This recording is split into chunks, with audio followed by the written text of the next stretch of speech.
Graça e paz da parte de Cristo Jesus. Amém, irmãos? Nós vamos refletir no tema Jesus Cristo ensinou a viver em unidade.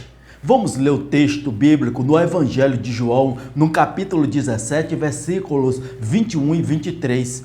Para que todos sejam um, como tu, ó Pai, o és em mim e eu em ti, que também eles sejam um em nós, para que o mundo creia que tu me enviaste. O mestre completa seu pedido dizendo: eu neles e tu em mim, para que eles sejam perfeitos em unidade. Do mesmo modo como o Pai está unido ao Filho e o Filho está unido ao Pai, os cristãos devem viver unidos entre si. A família deve viver a unidade. A igreja deve viver a unidade. Você sabe por quê? Porque esse foi o desejo expresso por Jesus em sua oração ao Pai. Viver em união com os seus irmãos na fé constitui a melhor prova que o cristão pode dar de sua união com Deus. Vale salientar que viver em união constitui uma das mais importantes recomendações da palavra de Deus.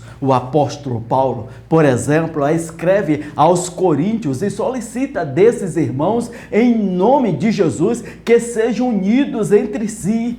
Ele diz em 1 Coríntios 1:10, que digais todos uma mesma coisa e que não haja entre vós dissensões. Antes sejais unidos entre um mesmo sentido, um mesmo parecer. O cristão deve andar em unidade, em virtude da interdependência ou coadjuvação recíproca, dessa dependência que deve haver entre os membros do corpo de Cristo. Paulo sugere que em Romanos 12:15, alegrai-vos com os que se alegram e chorai com os que choram. O texto bíblico em questão nos mostra que precisamos aprender a ter empatia a ponto de sofrermos com os que sofrem e alegrar-nos com os que se alegram. Devemos nos importar e nos preocupar uns com os outros. Portanto, no ambiente cristão não cabe competição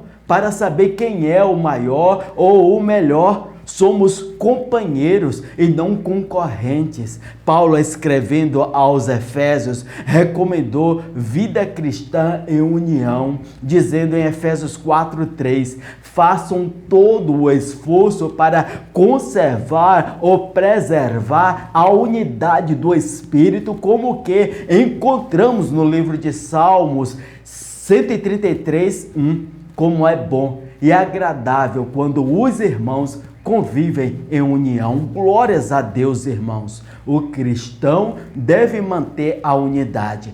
As diferenças, pontos de vista diferentes, atitudes partidaristas podem destruir a unidade, a comunhão, porque dividem as pessoas entre si, colocando-se umas contra as outras, gerando contendas, aborrecimentos e desentendimentos. Foi nesta perspectiva de alinhamento aos princípios sagrados que o apóstolo Paulo escreveu aos Filipenses, no texto bíblico Filipenses 2:4, as seguintes palavras: não atente cada um para o que é propriamente seu, mas cada qual também para o que é dos outros. Subvalorizamos os outros e nos supervalorizamos, tornamos-nos egoístas, invejosos, e o egoísmo leva-nos ao orgulho, que por sua vez pode determinar a ruína da unidade existente entre nós.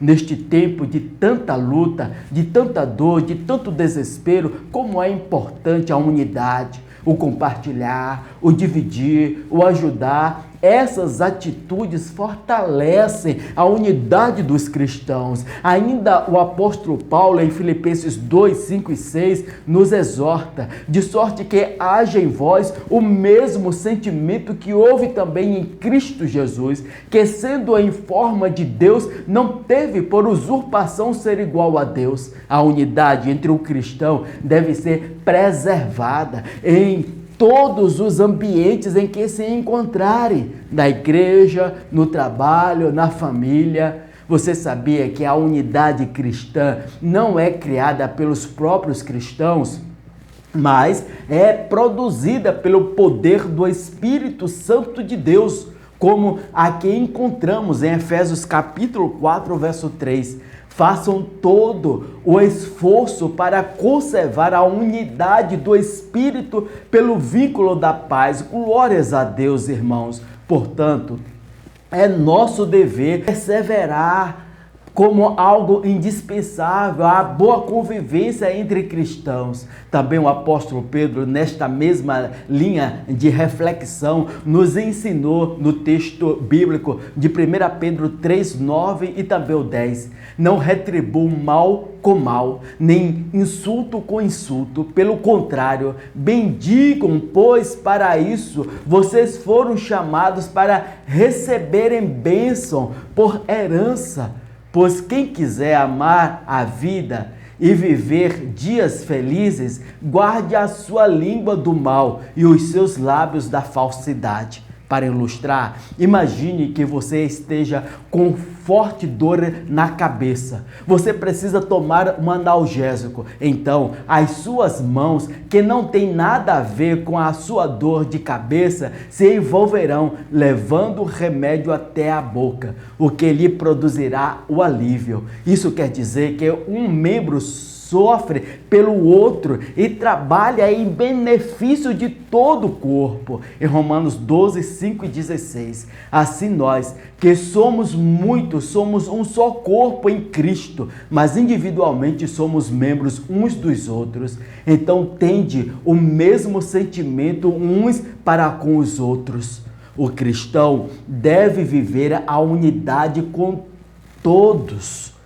Em 2 Coríntios 7, 1 a 3, tendo, pois, ó amados, tais promessas, purifiquemo-nos de toda impureza, tanto da carne como do Espírito, aperfeiçoando a nossa santidade no temor de Deus. Acolhei-nos em vosso coração, não falo para vos condenar, porque já vos tenho dito que estais em nossos corações para juntos morrermos e vivermos. O amor de Cristo tem sua funcionalidade na vida do cristão, despertando responsabilidade uns para com os outros. Este amor responsável deve existir sempre entre nós. Em João 13, 14. 15 e 17. Ora, se eu, sendo o Senhor e o Mestre, vos lavei os pés, também vós deveis lavar os pés uns dos outros, porque eu vos dei o exemplo para que, como eu vos fiz, façais vós também. Ora, se sabeis estas coisas, bem-aventurados sois, se as praticardes. Sim, o amor cristão tem uma cumplicidade de que, ao amar uns aos outros, tornar-se-á responsável por cuidar, zelar e pastorear o irmão em Cristo.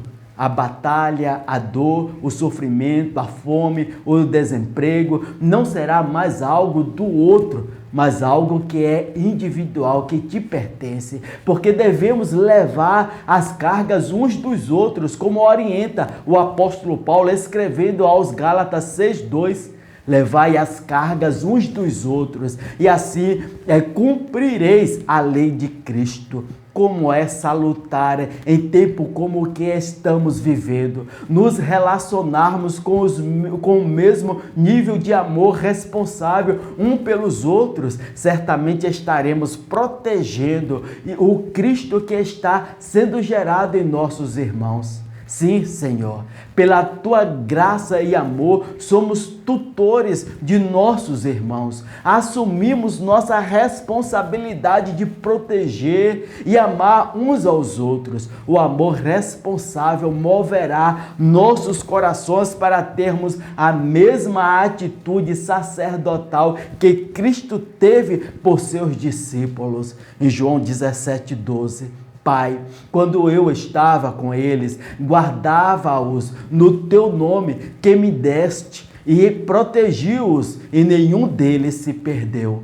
Para concluir, irmãos, aprendemos que o cristão deve andar em unidade, que o cristão deve manter a unidade, que o cristão deve viver a unidade com todos.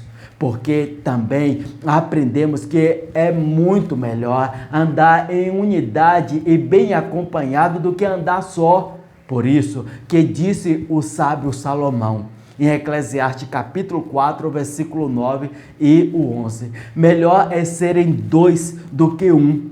E ele explica a razão. Porque tem melhor paga do seu trabalho. Porque se um cair, o outro levanta, o seu companheiro. Mas aí, do que estiver só, porque caindo não haverá outro que o levante. Em nossa caminhada cristã, o cristão é aquele que ajuda quem precisa ou o que precisa de ajuda. Biblicamente, cada um tem o dever de ajudar o outro. Não podemos pensar que somos superiores ou ter falta de humildade.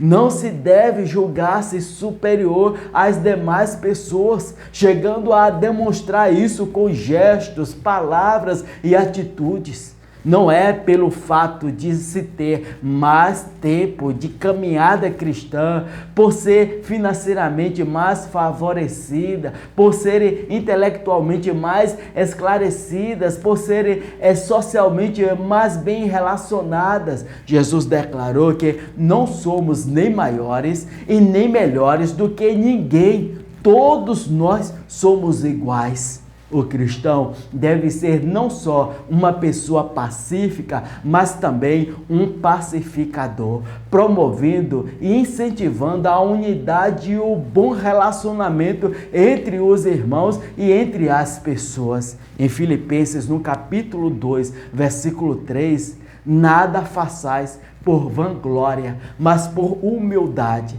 Cada um considere os outros superiores a si mesmo.